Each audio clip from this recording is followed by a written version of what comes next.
Thank you very much for that introduction. Let me get set up here and we'll get started. Okay, thank you.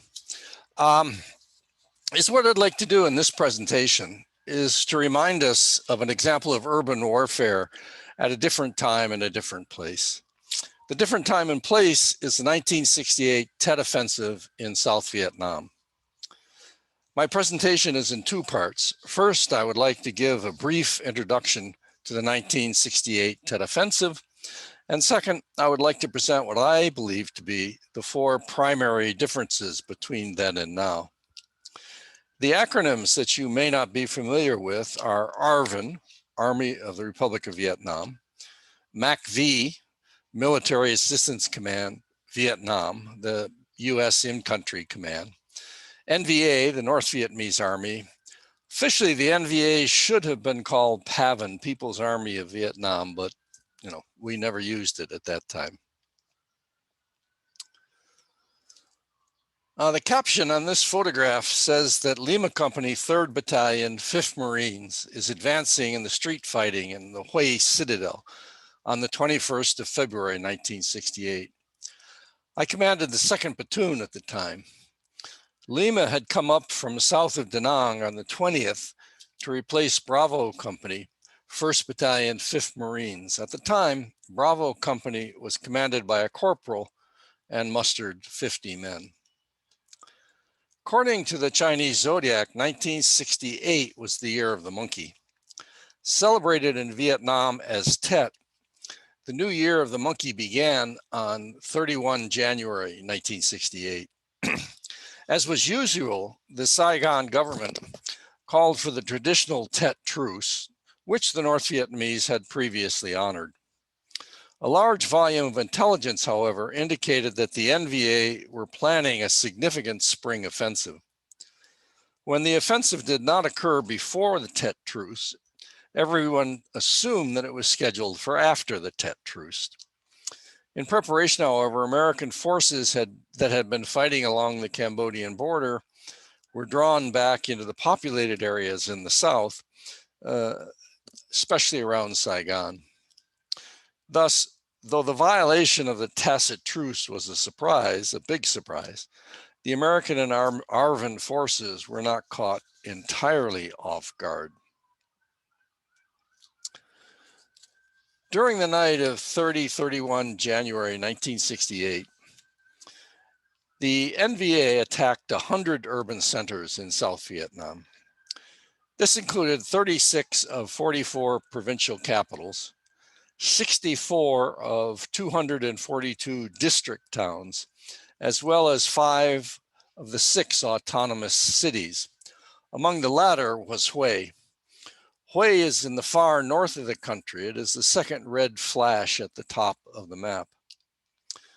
The NVA's strategy for the spring offensive is contained in its name, General Offensive, General Uprising.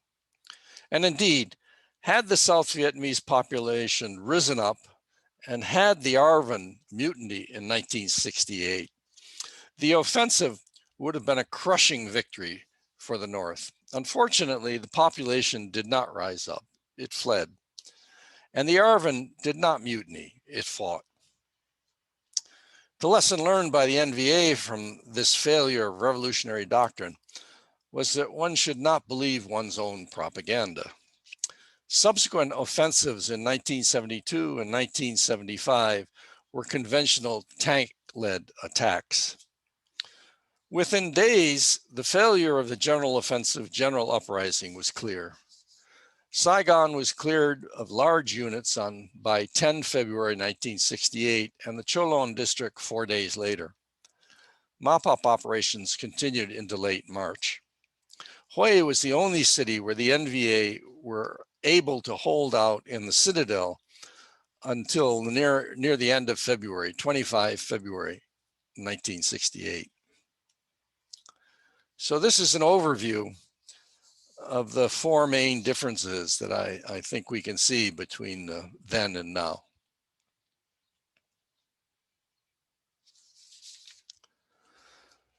So as this chart shows, the war in Vietnam was a different war. Imagine if 500,000 American troops had been available in Iraq, as General Shinseki had advised. Or imagine if nearly 2 million reasonably well-trained troops had been available in either Afghanistan or Iraq.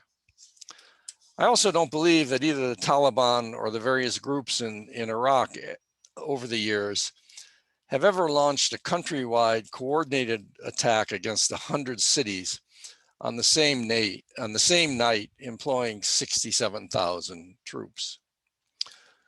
Unlike the more recent non-state jihadi actors, the urban warfare of 1968 was not fought by guerrilla forces or insurgent forces. The attacking battalions were primarily regular North Vietnamese formations backed up by main force Viet Cong battalions. Thus, when comparing a classic state-sponsored people's war with the more recent non-state jihadi wars, 4 military differences stand out. First, to repeat, the opposing forces were regular formations. The NVA battalions and regiments were not going to leave the 100 cities they had infiltrated unless they were pushed out. But they were not going to stay and fight to the bitter end, as irregular jihadi forces sometimes do. As soon as the lines of communication and supply back to their base areas were threatened, the urban battle was over in 1968. Second, during Tet 1968, the NVA forces did not have the time to prepare defensive positions. They infiltrated the urban centers during the night of 30-31 January 1968 and were engaged either by ARVN or American forces by the afternoon of the 31st. Third, because of the first two, the 100 urban battles in 1968 were intense but short, and critically, once over, they were over. The Battle of Hue was exceptional in that it lasted for 26 days in the Citadel, but only 6 days in the modern French city across the Perfume River. Fourth, because Tet 1968 was a surprise attack, supporting arms were employed to a lesser degree than in more recent times for 3 reasons. First, because 100 cities were attacked simultaneously, supporting arms were stretched to their limits. Second, because the NVA were engaged immediately, preparatory fires were infrequent to non-existent. And finally, concerns for civilian casualties and low clouds greatly restricted air support, especially in the north. With regard to the civil-military nexus, to be sure, refugees, humanitarian coordination, destruction of infrastructure, and the like were all issues in the 100 urban battles of Tet 1968. However, they presented relatively few problems. That is now the case for 3 reasons. First, critically, the civil and military institutions continue to function at both the national and local level during the Tet 68 offensive. Unlike in more recent wars, South Vietnam was not a failed state. Rather, it was a developing state caught in the middle of a civil war. Second, the disruption of the urban battles were over in a matter of days or weeks. This meant that after a short period of active combat, the military could withdraw completely, and still functioning civil authorities could step back in. Military commanders' initiation reconstruction projects was unknown in Vietnam.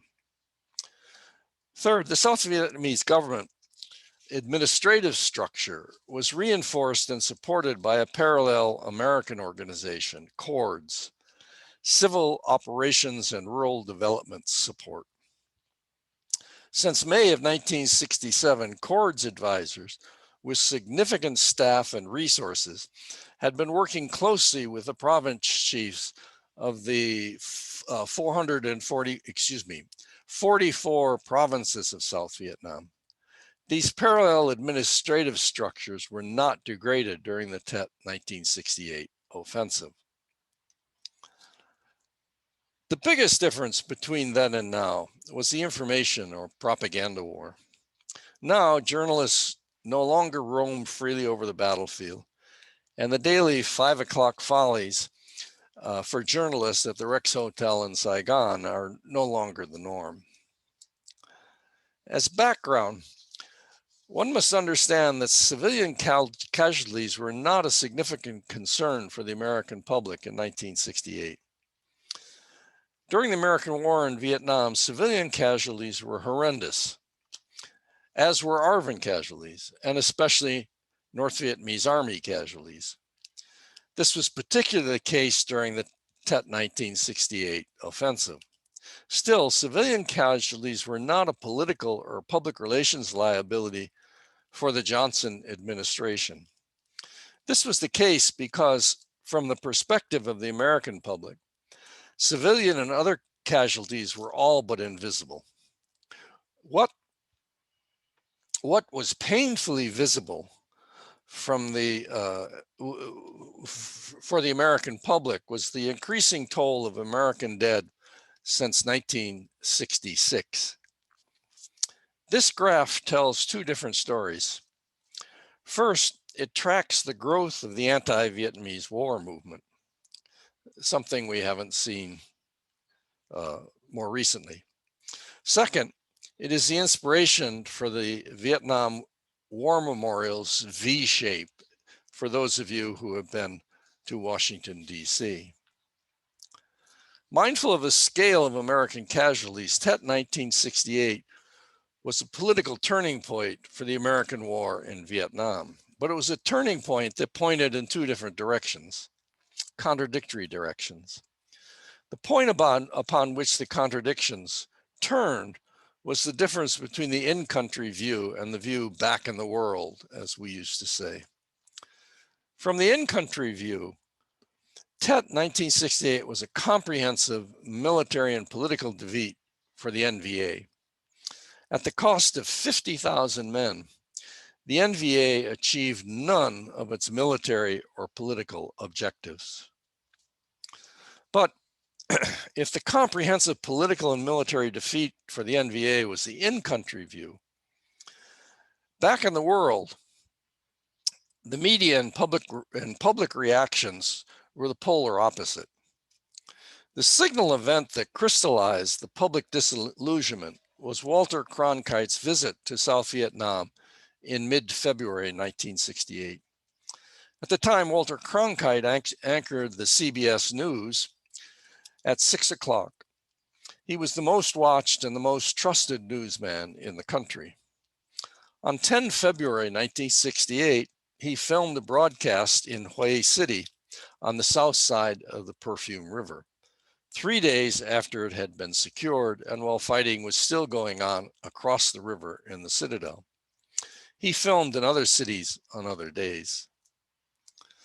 After he returned, he famously paused during his broadcast of 27 February 1968 to read an editorial, something he seldom did.